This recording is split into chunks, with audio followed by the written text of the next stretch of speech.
Guys, this is my first video using my Osmo Pocket 3. Yes, bumili na ako. Ang tagal kong pinag-iisipan na kung bibilin ko ba to or hindi. Kasi parang feeling ko, kaya ko pa naman sa phone ko, kaya ko pa naman sa camera ko. Pero hindi, parang itong mga past few months, sobrang bigat na ng camera ko for me. And ang habol ko lang naman talaga dito sa Osmo ay yung pagka-convenient niyang dalhin. Kasi maliit lang siya.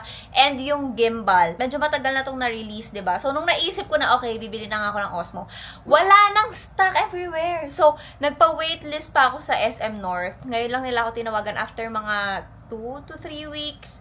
Ito yung arm span ko. Ganyan yung lawak nito. Ay, meron pala tong wait. Meron siyang ganito.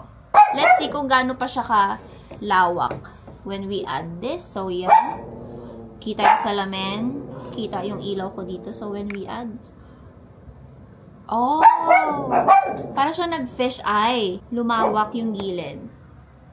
This is nice!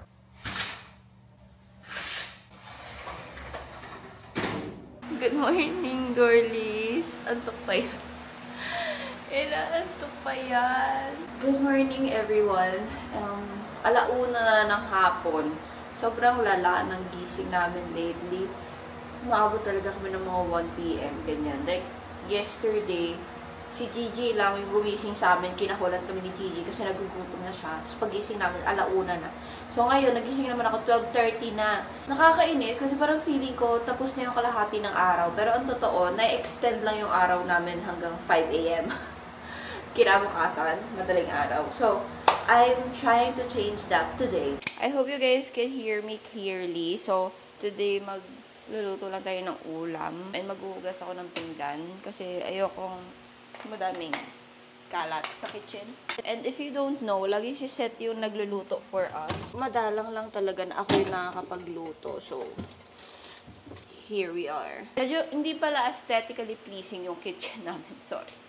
Gusto kasi namin na nakikita namin lahat ng pangluto. Like, every part of the house, pwedeng aesthetic siya and clean looking, maliban sa kitchen. Pero feeling ko hindi kompleto yung kitchen kapag di ko nakikita yung mga condiments.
Calamari.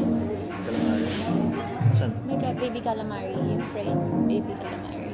Ah, okay. Isa din ito. Pwede ka natikman?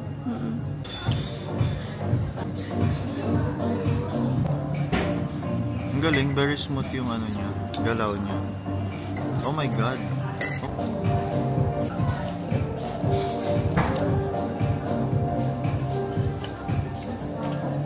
Masarap.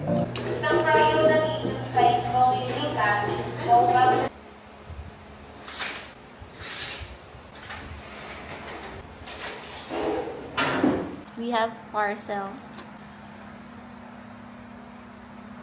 Alas 12 na naman.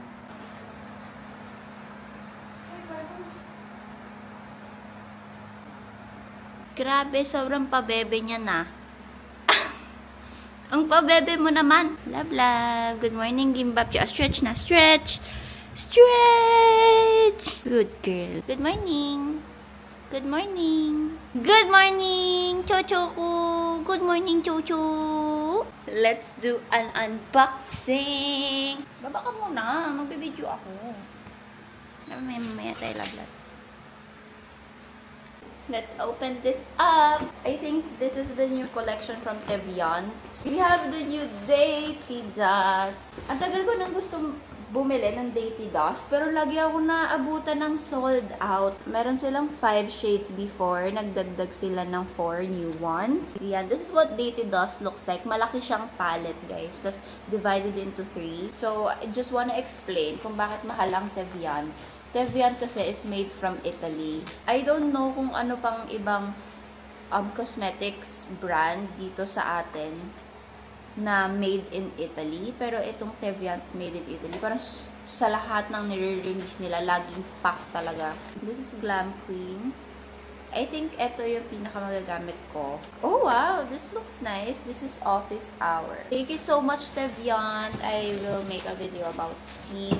Sobrang excited ako dito kasi ito yung mga accessories for dyan sa camera. This one, I think ito yung screen protector for the screen at saka dito sa lens. Pero kasi sabi sa mga reviews online, and sabi din ng front, sabi rin ni Shena, yung friend ko, wag ko daw ilagay yung dito sa taas, yung sa lens mismo, kasi mahihirapan mag-connect yung magnetic na add-on na lens. Ito yung cover ng Osmo. Although cute siya, cute naman siya. Tapos may lagayan ng mic dito sa taas. Pero, mas nire-recommend online yung ganito. Parang naka-lock talaga. Kapag yan kasi outer case lang siya, parang hindi super protected yung gimbal. So, this is what it looks like. This one is more hugging case, I would say. Kasi sobrang dedicated niya para sa gimbal. And I got a suction mount. Ito naman para to sa car. Para makapag-vlog kami sa car. But I got a Lastly, ito yung pinaka-inaabangan ko talaga. Kasi ito yung magnetic mount. So, case din to na ilalagay mo dyan sa ilalim ng Osmo. Tapos, magnetic siya. So, pwede siyang sumabit sa kahit anong magnetic na, tawag dito, surface. I got a new toy from Shopee. Ang tagal ko nang gustong bumili nito. Ito yung label maker na maliit. So, nakakapag-print siya naman ganyan. Ayun, shampoo, conditioner, ganyan. Ang tagal kong nag-decide before bilhin to kasi ang mahal niya. Like, lahat ng ganitong nakikita ko before nasa mga 1,000, 1,500. So, kung hindi ko kayang mag-spend ng ganong money for a label maker. Tapos ngayon kasi, punta kaming Dakabin, diba? Nag-travel kami. Tapos naisip ko, ay, baka eto na yung time. Baka kailangan kong i-manifest yung mga travel kit. Para makapag-travel kami. Kasi yung mga pangalan dito, may kasamang Chinese character. So, gusto ko yung clean look lang. Naisip ko rin kasing mag-depot ng mga makeup into smaller na mga lalagyan. So, bumili na ako ng mas maliliit na lalagyan for foundation, concealer, mga ganyan. By the way, this is 800 pesos lang. Ito na yung cheapest that I can find. You have to download lang the app na sinabi niya dito. Tapos, ayun, pwede ka na mag-create ng label. So, for example, this is the biggest na kaya niyang ma-print. So, ganyan kaliit yung moisturizer.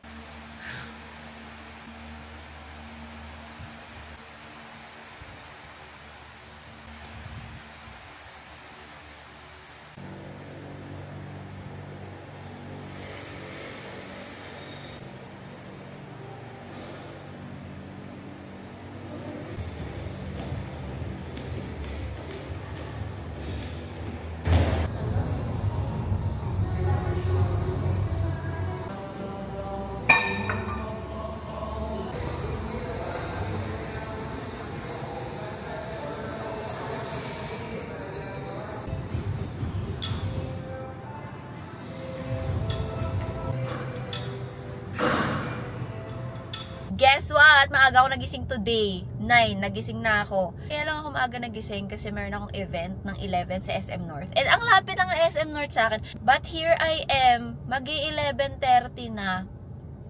Na-late pa ako. Ang aga ko nang nagising. Traffic kasi dito sa may, yung daanan dito may maliit na something. Nag-traffic kasi ang daming truck. So, mag 1.5 hour na ako. Hindi pa rin nakakarating ng SM North.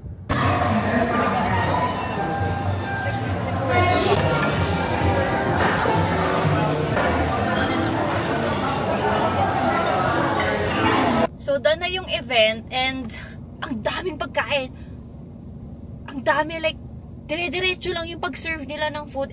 Tatlo lang kasi, actually, dalawa lang kami ni Joyce na kumukuha dun sa serving sa amin kasi walang tao sa harap namin.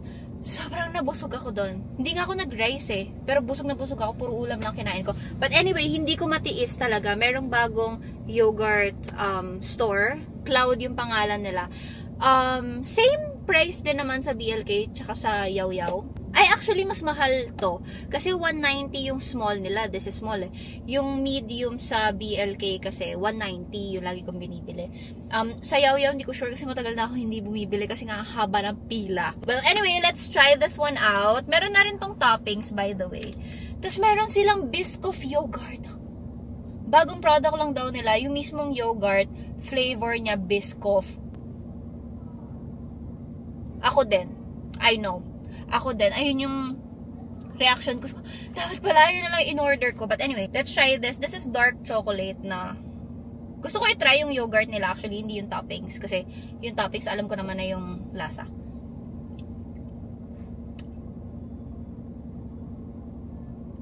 It's more like matamis. Gusto ko kasi sa yogurt yung maasim. Yung yogurt talaga, kumi vibes. Medyo matamis to. Para siyang yogurino. Okay pa din, parang quality pa din siya, pero preference ko lang talaga yung yogurt na maasim. Kung gusto niyo yung yogurt na hindi ganoon kaasim, go for this one. 2:50 na, kailangan ko nang umuwi dahil coding ako. I have to stop making chika. Na, 'di ba nga bumili nga ako sa Shopee nung suction para dito sa sasakyan, hindi ko pa rin siya nalalagay. Ano pang point? Na bumili ako noon.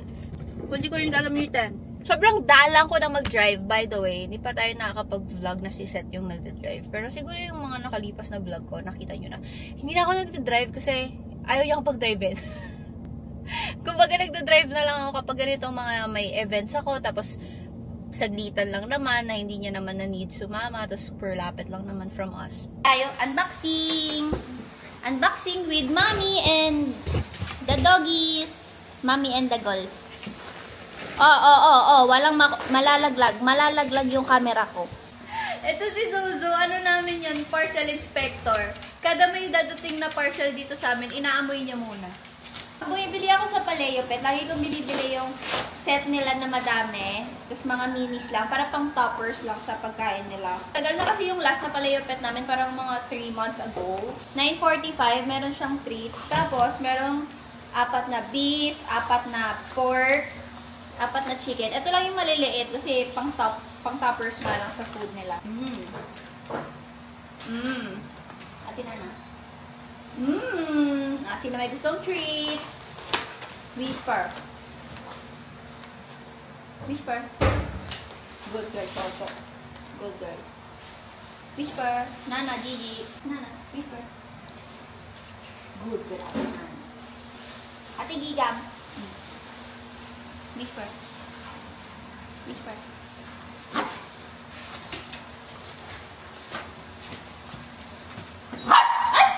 No, whisper only. Good girl. So, bumili ako ng panghilod kasi ang cute niya, color pink. Tapos yung panghilod ko kasi lupa. Hindi na ako nag-glove. So, inisip ko, sige, try ko ulit yung glove since mura lang naman. Eto guys, nahanap ko mga 100, 200 pesos. Madami na siya, like 12 pieces na siya na hair rollers. 12 pieces na hair rollers. So, meron siyang small, medium, tapos large. Meron pa siyang clips na kasama. Ayun o, meron sa gitna mga clips. Mga perfume namin malalaki. So, inisip ko, kuha ko ng something na pang labas namin. So, ito yung sa kanya, yung black. Sa akin naman, color white. Kailangan ko figure out paano siya yun na pala eh. Ayun, bumili ako. Ito naman, puro mga nozzle na ganito. 10 pieces. Tapos, ang cute! So, meron akong 10 pieces na ganito.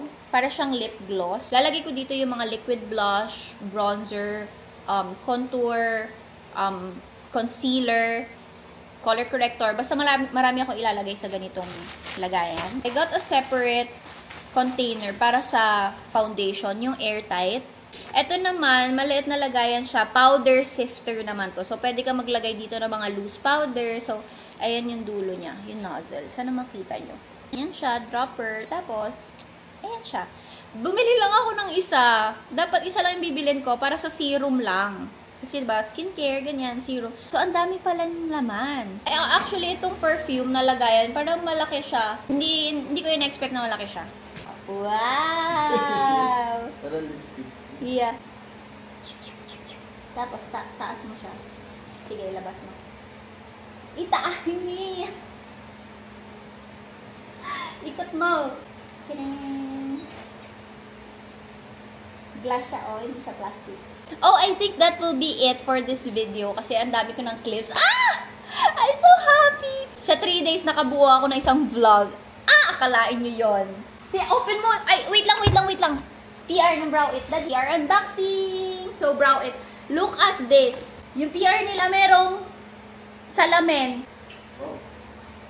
And pwede mo siyang tanggalin. I think nabibili to sa online. Brow It is a Thailand brand. Tapos nakafocus sila sa eyes. Yung binigay nila sa amin, puro mga eyeliners tsaka mga pang brow. So, meron tayo ng liquid eyeliner. Ito, very interesting. Duo brow and eyeliner. So, pwede siya sa brows, pwede siya sa eyes. Ito naman, inner eyeliner. Ito, excited din ako dito kasi hindi pa ako nakakahanap ng eyeliner for tight line na hindi nagkakalat, na hindi nagsismudge. We have a brow pencil. Actually, mura lang yung mga products nila, ha. Nagtanong ako kanina about itong eyeliner. Parang 349 pesos lang. Ito, brow pomade. And actually, si Joyce and si Jasmine kanina, sabi nila na marami daw nagre-rave na ng Nongchat na brand. Yung Nongchat kasi, name siya ng sikat na makeup artist sa Thailand. So, yeah, we have a mascara. Moving on to Ben & Bart. Ito naman, guys, sobrang cute nito. Nag-release sila. This is their new product, cassette player. Yan, so this is what it looks like. Mini ultra slim cassette player. And then, nagsisell din sila ng tapes. Pero wala kasi silang Ariana tsaka Beyonce. Usually, ayun yung mga kinukuha ko sa mga ganito. Ariana, Beyonce. Pero meron silang, marami silang Taylor Swift, Justin Bieber, meron din silang Post Malone, Olivia Rodrigo. So, kinuha ko na lang yung Taylor Swift na Fearless. Kasi for me, ito yung, hindi naman ako totally Swiftie talaga. Pero itong album niya, sobrang dami kong nagustuhan. Parang feeling ko ito yung teenage Taylor Swift era ko before. Ayan, final na talaga. That is it for this vlog. Thank you so much for watching. See you next week, hopefully.